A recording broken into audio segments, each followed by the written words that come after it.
Atención, porque lo que vas a escuchar en este video no es habitual en la política española. Santiago Abascal habla sin rodeos de Trump, de Milei y de una alianza internacional que, según él, ya está cambiando el rumbo de Occidente. Globalismo, batalla cultural, soberanía, inmigración y una advertencia clara al Partido Popular y a las élites europeas que no quieren ver lo que está pasando. Aquí no hay titulares vacíos, hay mensajes incómodos, avisos directos y una idea que se repite durante toda la entrevista. Esto es imparable. Quédate hasta el final porque lo que se dice aquí explica mucho mejor que nadie el cambio de ciclo que se viene. Si quieres que Abascal gane las elecciones y Sánchez acabe donde se merece, suscríbete, deja like y comparte con amigos y familiares este video. Vamos a intentar tratar todos estos temas con Santiago Abascal, que es el presidente de Vox. Bienvenido. Muchas gracias. Estabas en Washington, no pudiste ver la escena de Davos, pero fue espectacular. Alrededor de un Milei, que yo entiendo que eso ya lo conocéis en Vox, parece un artista de rock. Es que llegaba a Davos y todas las élites se plegaban a decir, vamos a escucharle. Tal es el cambio de Milei y de Trump. Bueno, lo importante no es que le quieran escuchar las élites. Yo creo que las élites le escuchan por miedo, por ver qué es lo que va a decir. Lo importante es que le está escuchando el pueblo. Están escuchando en todo el mundo, no solo en Argentina. Él se ha convertido en un gran referente mundial del cambio y de la resistencia frente al globalismo, frente al socialismo y frente a tantas cosas que nos estaban destruyendo la vida. Yo he visto cómo es recibido en España cuando le hemos traído nosotros, cómo he recibido en Estados Unidos, en distintos eventos, y incluso en Alemania, ¿no? Es invitado, un señor que además habla en español y tiene gente agolpada fuera de los lugares donde va a celebrarse el evento. Y yo creo que hay una gran esperanza en estos momentos, que está movilizando cada vez a más personas. 2025 es la llegada de la política del sentido común, que está diciendo Trump, el sentido común. Es decir, ha tenido que venir Donald Trump para decir, hay dos sexos. Es decir, hemos llegado hasta ese nivel. En lo tarifario, muy bien. No, en la política cultural, en esa contrarrevolución cultural, hemos llegado hasta eso.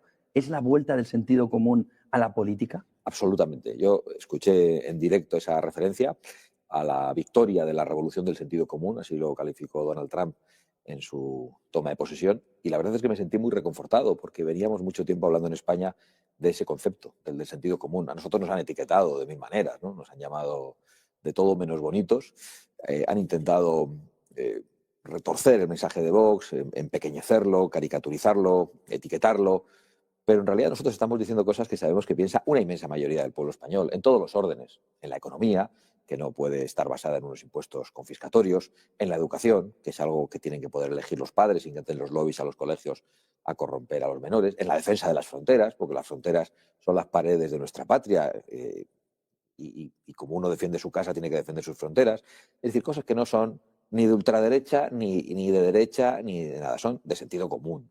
Son cosas que piensa la inmensa mayoría de los pueblos. Y yo creo que ese es el secreto, esa es la explicación de la gran victoria que se ha producido con Javier Milei en Argentina, de la gran victoria y de la vuelta de Donald Trump al poder, después de que han intentado encarcelarlo, después de que han intentado asesinarlo. Pero esto es algo que está pasando en todos los lugares. A Marine Le Pen quieren inhabilitarla, le han abierto un proceso judicial. Giorgia Meloni y Matteo Salvini están imputados en los tribunales en Italia por defender a su propio pueblo de la inmigración masiva. El ataque es fue también total. Bueno, intentos de asesinato a muchos, pero y si no son intentos de asesinato, hay intentos de encarcelar, de inhabilitar. Cuando uno gana las elecciones, como Gorgescu en Rumanía, el Tribunal Constitucional, que no había dicho nada, de repente anula las elecciones. Después escuchamos a un excomisario europeo como Thierry Breton amenazando a los alemanes por si acaso votan mal y apoyan demasiado alternativa por Alemania. Hay un gran cambio, hay una gran reacción de los pueblos en defensa del sentido común, porque yo sé que a Vox le está votando gente muy diversa. Hay algunos que quieren entender Vox como si fuera una escisión del PP o el Partido Popular auténtico. No, en absoluto. Vox es un partido nuevo, es un proyecto nuevo, con los pies en el suelo de la realidad actual y tiene respuestas a los problemas del presente. No estamos atados al pasado de ningún otro partido ni a nada parecido. Y eso está ocurriendo en muchos lugares. Por eso yo lo digo con total seguridad. A nosotros nos votan personas que no votaban porque habían perdido la confianza en la política o la esperanza. Nos votan personas que habían votado al Partido Popular. Nos votan personas que habían votado a la izquierda. Y yo creo que es porque hemos sabido defender aquello que es lógico, aquello que tiene sentido común y aquello que es realmente mayoritario. Porque si presentamos nuestro programa a muchos españoles y le retiramos la sigla, y por lo tanto el estigma que desde muchos medios de comunicación nos han colocado, ese programa es firmado por la inmensa mayoría del pueblo español. Y llegará el momento en que consigamos ese apoyo mayoritario. ¿Es una ola irremediable, irrefrenable, la de Donald Trump? Bueno, yo creo que es una ola poderosísima, la de la resistencia al globalismo, al socialismo, a todos los ataques a la libertad y a las soberanías. Creo que vamos a lograr traer la Europa con mucha fuerza. Ya muchos de nuestros socios son primera fuerza en sus países, tanto Marine Le Pen en Francia, Giorgia Meloni y Matteo Salvini están gobernando en Italia y tienen prácticamente el 40% de los votos en Italia, si los vemos en común. En Austria, nuestro socio es la primera fuerza. En Holanda, nuestro socio es la primera fuerza. En Hungría, nuestro socio es la primera fuerza. En estos momentos, en las encuestas, el partido con el que tenemos interlocución, el nuevo partido Reforma, es la primera fuerza. Es decir, esto es imparable. Lo que ocurre es que tenemos que hacerlo bien. Vamos a ganar. Vamos a alcanzar el poder. Pero tenemos que cambiar las cosas. No puede ocurrir como lo que ha ocurrido en otras ocasiones, en la política reciente, con los viejos partidos de la derechita que gobernaban y no se atrevían a cambiar las cosas que hacía la izquierda. Lo dejaban todo igual, porque pensaban que ellos solo tenían que equilibrar las cuentas públicas y que la batalla cultural era de la izquierda. Y la izquierda se ha colado en todas partes. Se ha colado en el ámbito sanitario, en el ámbito educativo, en el ámbito cultural, y nos han dicho que todo eso les pertenecía, que era de ellos, que ellos tenían legitimidad y los demás no. Ha habido una doble vara de medir que la izquierda ha impuesto en todo el mundo y que la derechita pequeña y cobarde ha aceptado en todo el mundo, porque ese no es un experimento específicamente español, o no es un suceso específicamente español.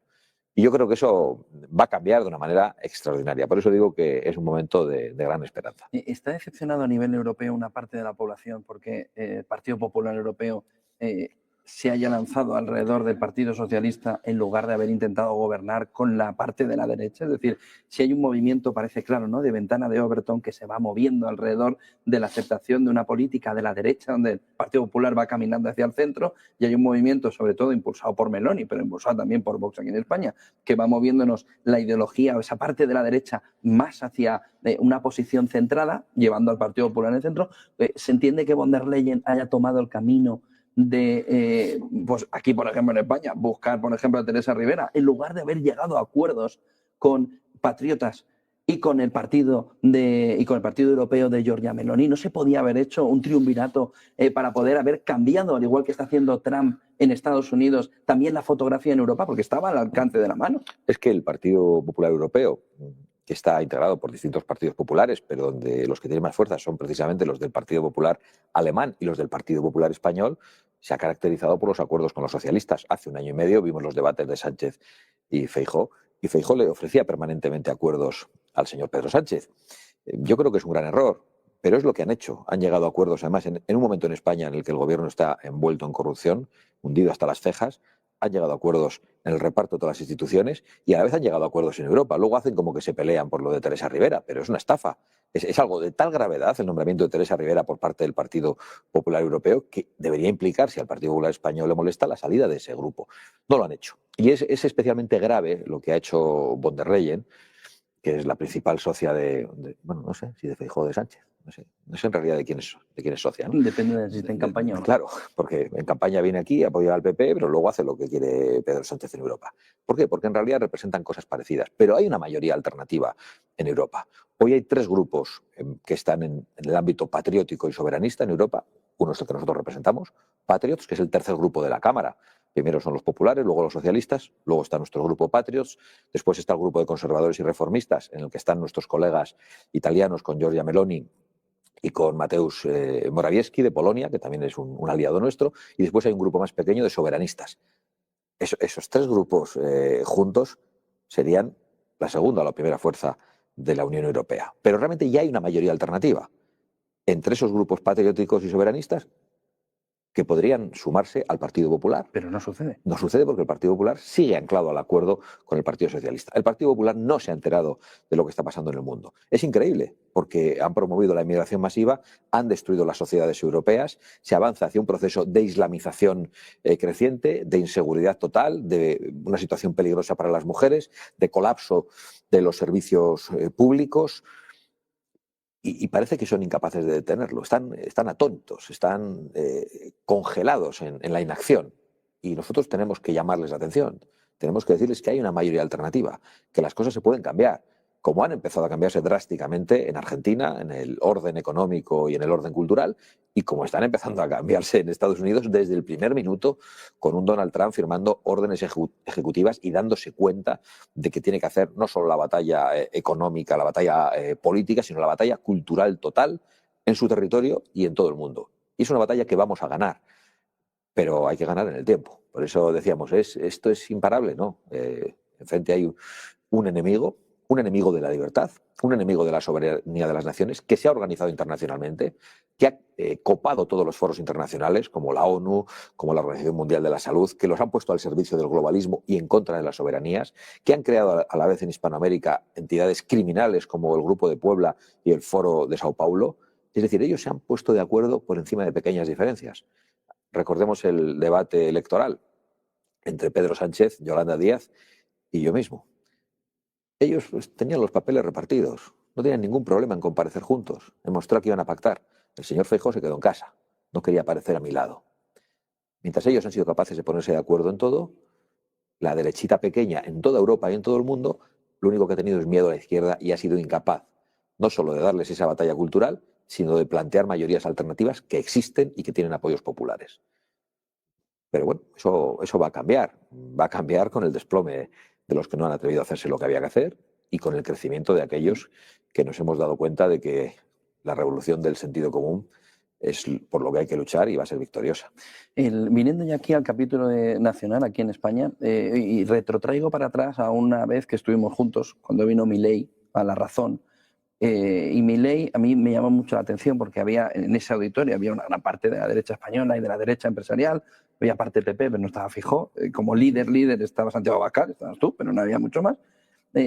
Pero en un momento determinado Juan Ramón Rayo le dice las derechas, y él dice, pero ¿no os dais cuenta que el enemigo es uno a la hora de acabar con la libertad y que todos os tenéis que unir y que no es un tema de si hay diferencias entre las derechas, que las hay, sino que lo que tiene que unir a todos es un enemigo común? Milei lo veía muy claro, lo planteó porque tú estabas en la primera fila, es decir, que todo el empresariado lo escuchó. ¿Por qué no cala?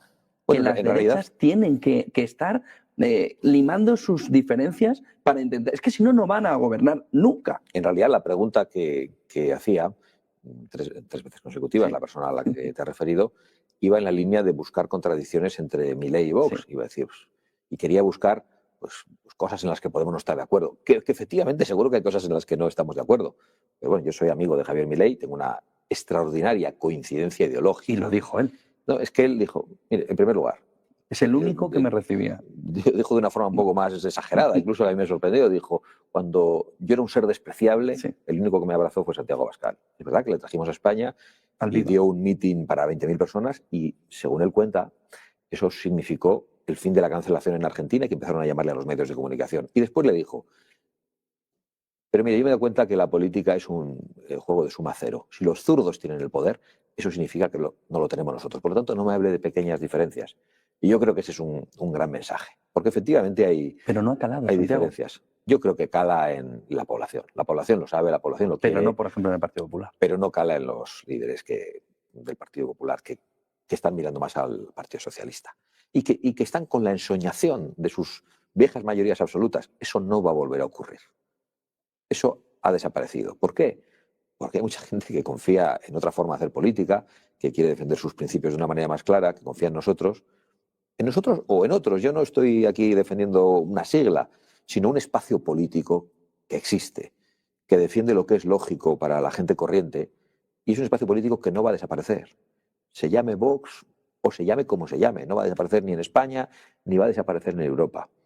Entonces, eso de gobernar con mayorías absolutas ya pueden olvidarse de ello. Estamos mucho más cerca de que seamos nosotros los que alcancemos un apoyo mayoritario, que de ellos vuelvan a recuperar con esos viejos esquemas y con esas viejas recetas la mayoría que tuvieron en el pasado.